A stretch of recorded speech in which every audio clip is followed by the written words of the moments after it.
सुप्रभात बच्चों, आपका दिन शुभ हो। आज का जो हमारा वीडियोज है वो हम नवम वर्ग का बनाए हैं, जो कि इतिहास के विषय का 8वां अध्याय शांति प्रयास। शांति प्रयास में आज जो है हम आप लोग को संयुक्त राष्ट्र संघ के विभिन्न अंग के बारे में बताएंगे। पिछले वीडियोज में भी हमने आपको जो है बताने का इस पर प्रयास किया है, और आज जो है पुनः जो है इस पर चर्चाएं हम लोग करेंगे। आइए इसके प्रश्न उत्तर को सबसे पहले देखते हैं।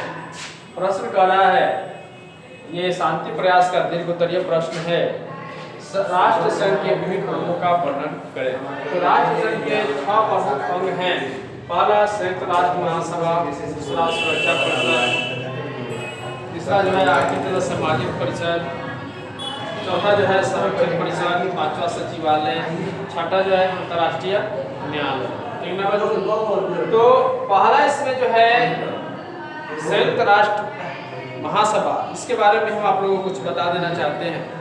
तो संयुक्त राष्ट्र संघ के सभी सदस्य महासभा के सदस्य होते हैं। ठीक ना?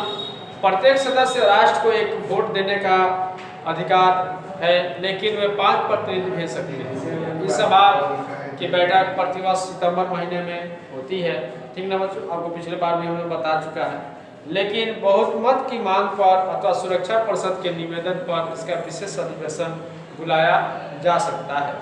इसके अधिवेशनों में उन सब विषयों पर वाद विवाद हो सकता है जिसका आज्ञा पत्र में उल्लेख है। विश्व शांति बनाए रखने के लिए यह किसी समस्या पर विचार कर सकती है। यह प्रत्येक संभव साधन द्वारा राष्ट्रों के सहयोग की भावना उत्पन्न करने का प्रयास किया करती है। प्रत्येक अधिवेशन के लिए सभापति का चुनाव होता है। सामान्य विषयों पर महासभा का निर्णय बहुमत द्वारा होता है, किंतु महत्वपूर्ण विषयों के लिए निर्णय के लिए 2/3 मतों की आवश्यकता होती है। ठीक है बच्चों? अब अगला जो अपना नेक्स्ट पॉइंट है, महासभा के कार्य और अधिकार। महासभा के कार्य अधिकारों को हम निम्न भागों में भी बांट सकते हैं। जैसे कि मान लीजिए, पहला विश्व शांति कायम रखने का प्रयास करना, दूसरा है संयुक्त राष्ट्र के विभिन्न पदाधिकारियों की नियुक्ति करना, तीसरा है संयुक्त राष्ट्र के बजट और अन्य प्रकार के कार्य पर विचार करना। तो प्रथम श्रेणी के अंतर्गत महासभा को काफी अधिकार है। यह किसी भी समस्या पर जो विश्व शांति को सुरक्षा के लिए घातक है विचार करके अपने सिफारिश दे सकती है। इसके अतिरिक्त वह राष्ट्रों के पारंपरिक संबंधों पर प्रभाव डालने वाले किसी भी स्थिति को शांतिपूर्ण ढंग से सुलझाने के लिए सिफारिश पेश कर सकती है। तो आप लोग देख सकते हैं कि जो सुरक्षा परिषद है या संयुक्त राष्ट्र जो है हमारे लिए कितना महत्वपूर्ण है।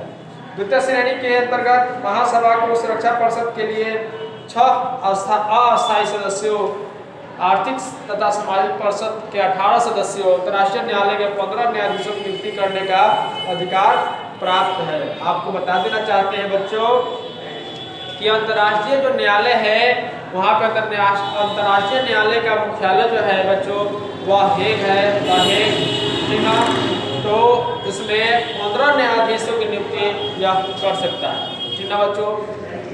अब आइए आगे तरफ चलते हैं। तृतीय श्रेणी के अंतर्गत, तो तृतीय श्रेणी के अंतर्गत है महासभा का कार्य सुरक्षा परिषद तथा संयुक्त राष्ट्र के अन्य विभागों से सालाना रिपोर्ट प्राप्त करके उस पर विचार कर अपना मत प्रकट करना है।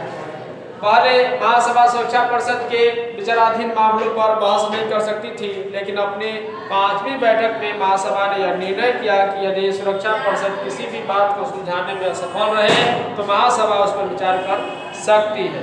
महासभा किसी राष्ट्र के आंतरिक मामलों में हस्तक्षेप नहीं कर सकती। ये आप लोग को जानना चाहिए और समझना भी चाहिए। ठीक है बच्चों? अगला जो मुख्य पॉइंट है सुरक्षा परिषद। सुरक्षा परिषद में आप लोग जानेंगे कि सुरक्षा परिषद संयुक्त राष्ट्र संघ का सबसे महत्वपूर्ण और शक्तिशाली अंग है। चार्टर के अनुसार अंतर्राष्ट्रीय शांति और सुरक्षा कायम रखने का प्रावधान उत्तरदायित्व इसी को दिया गया है। और प्रारंभ में इसके सदस्यों की संख्या 11 थी। ठीक ना बच्चों? कितना सदस्य थी? 11।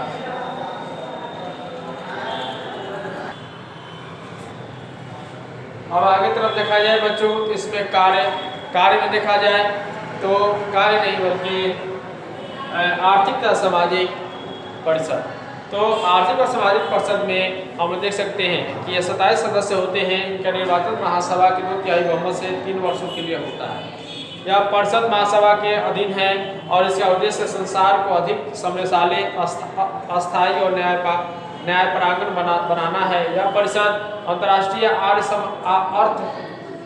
समाज, शिक्षा, सांस्कृतिक, स्वास्थ्य और उनसे संबंध रखने वाले अन्य विभागों पर विषयों पर चर्चा करती है। ठीक है बच्चों।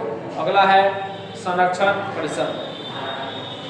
संरक्षण परिषद के 3 प्रकार होते हैं। पहला ऐसे सदस्य राष्ट्र जो सुरक्षित प्रदेशों पर शासन करते हैं। दूसरा है 5 बड़े राष्ट्र। तीसरा है बड़े सदस्य जिनको महासभा चुनती है। संरक्षण परिषद का काम परतंत्र उपनिवेशकों की देखभाल करना है। ठीक ना बच्चों। अगला जो है अंतर्राष्ट्रीय न्यायालय, जो कि अभी आप लोग को बताए भी हैं। तो अंतर्राष्ट्रीय न्यायालय संयुक्त राष्ट्र संघ का एक प्रमुख अंग है और न्यायालय और के क्षेत्राधिकार के संयुक्त राष्ट्र संघ के भी सदस्य राष्ट्र आते हैं। इसमें 15 न्यायाधीश होते हैं जिसका निर्वाचन महासभा और सुरक्षा परिषद करती है। न्यायाधीशों की कार्यकाल 9 वर्षों का है पर वे पुनः निर्वाचित होकर आ सकते हैं। ठीक ना। ये किसी भी राष्ट्र के 2 न्यायाधीश नहीं हो सकते हैं। इसका प्रधान कार्यालय हेग में है। अंतर्राष्ट्रीय न्यायालय का क्षेत्राधिकार विश्वव्यापी है। तो ये विश्वव्यापी स्तर पर जो भी मामले सुलझाने का ये कार्य करती है। अगला जो हमारा पॉइंट है वो सचिवालय है, जो कि अंतिम पॉइंट है। तो सचिवालय के बारे में ऐसा कहा जाता है कि संयुक्त राष्ट्र संघ के कार्यों के संपादन के लिए एक सचिवालय का स्थापना की गई है। यह न्यूयॉर्क में स्थित है।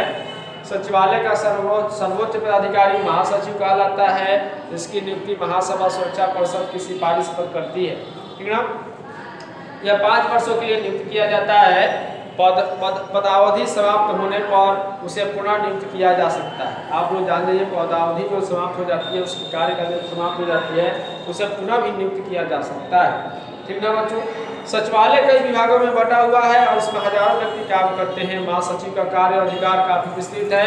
यह किसी भी स्थिति पर जिसमें विश्व शांति भंग होने की आशंका हो सुरक्षा परिषद ध्यान आकृष्ट कर सकता है। तो आप लोग जान लीजिए बच्चों ये चीज़ जो है बहुत इंपॉर्टेंट है। इसके बारे में जो भी सुरक्षा परिषद है, राष्ट्र संघ के विभिन्न जो अंग हैं, यह चीज़ जो है मिलकर एक ठोस आकार को जो है कि बनाते हैं, जिससे कि हमारा विश्व जो है शांति और जो है मिलकर और आगे की तरफ निरंतर की ओर बढ़ता रहे।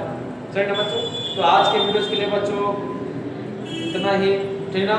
आप जो है जो चीज़ हम आपको लिखवाए हैं या जो चीज़ आपको हमने समझाए हैं उसको किताब के माध्यम से घर पर बैठकर पढ़ने का प्रयास करेंगे और समझने का भी प्रयास आप लोग करेंगे। तो बच्चों आज की वीडियो के लिए इतना ही। जय हिंद, जय भारत।